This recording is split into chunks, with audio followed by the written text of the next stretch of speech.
Hey everyone, it's Nelson Miller here with PA Creative, and in this week's tutorial, I'm showing you how to add any kind of content into the Divi Contact Form. So what I mean is you could add headings, you could separate fields with headings or a divider, you could add paragraphs of text right between fields if you want to, maybe to explain something. Maybe based on conditional logic, you want something to appear like an image or a link. Maybe they select a radio button and now you want them to have a link to go somewhere, or a bullet list or whatever, those kinds of things you can do with our Divi Contact Form Helper plugin.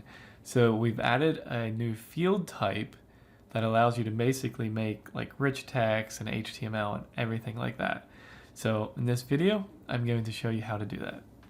Go ahead and click the link in the description. Come over here. You can follow along with the written blog post. So first of all, install the plugin, Divi Contact Form Helper.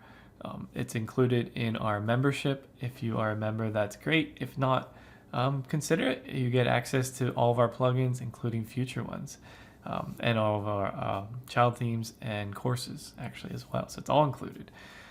Now, once you have the plugin installed, it automatically adds settings to the existing contact form, okay? It's not a new module.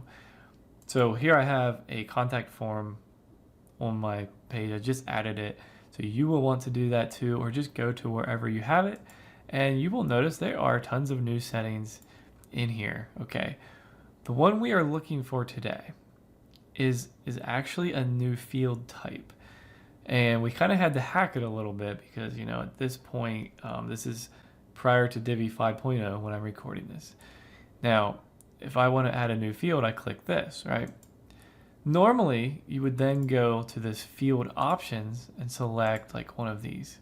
So we're not able to add new field types here, but if you keep it on input field, now we can add some new fields here. So here's one.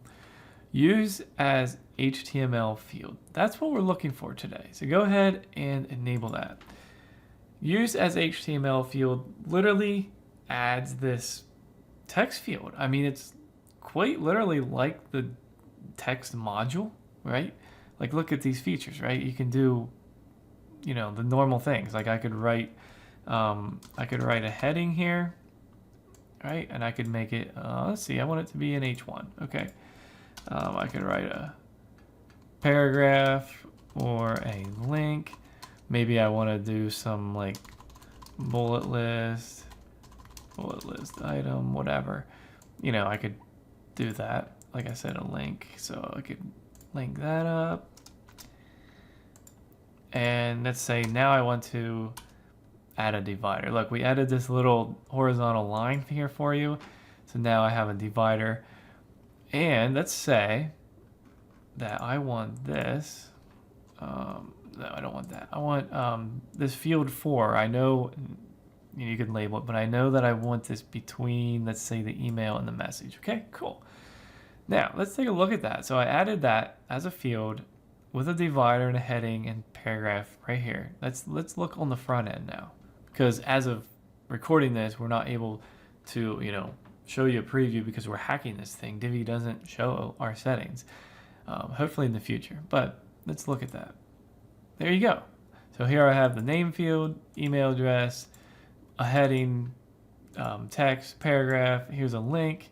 Oh, and here's my bullet list. Oh, here's my divider, and now I have another field.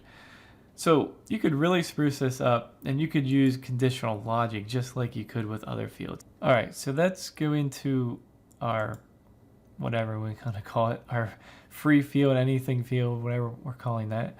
I only want this to show if someone has entered their name, right? So let's say the rules are name contains, or no, is not empty. So if the name is not empty, okay, then this field will show. Let's try that.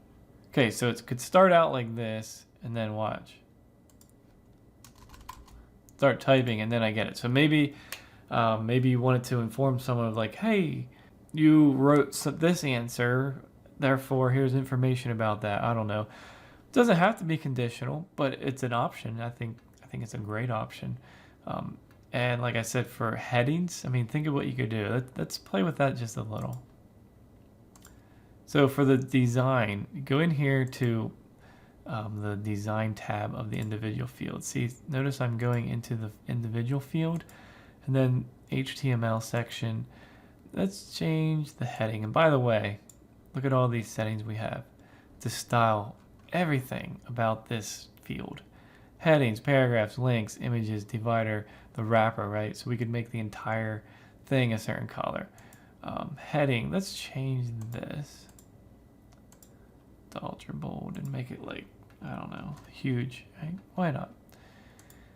And I'm gonna go ahead and actually field options. I don't want it to be like that. I just want it to be a heading. Okay, cool. Now I'm going to duplicate that because I want one at the top and then I want one there. Make sure you have a unique field ID. Now let's check it. And you might want to turn off the conditional logic before testing it. So I no longer want that to be based on conditional logic. I just want it to show like that. Cool. So I could say something here like personal details, name and email, and then like whatever. You get the idea, right? So I think that's probably the most common use case to make dividers and headings and then showing text. You could show an image, you could show links, depending on the situation. That could certainly be useful. I think explainer text, like as you're filling it out, I think that's another good one. Like, I don't know, if I'm just like in here somewhere, in fact, let's just go ahead and duplicate it. Oh, we have it on heading. Okay, here we go.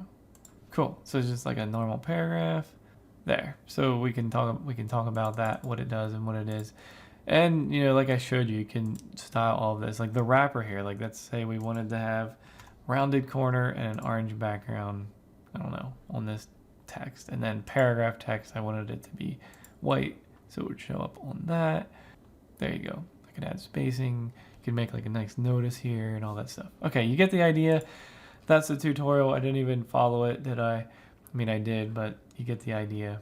Just to design all the settings, add in your content. All right, so there you go. That's our Divi Contact Form Helper. We have, at the time of this recording, we have version 1.5 out, and we have 93 settings. 93 different features that are added by our plugin into the module, and so we've really kind of supercharged the contact form module. All right, well, I hope you enjoyed that, and we'll see you all in the next video.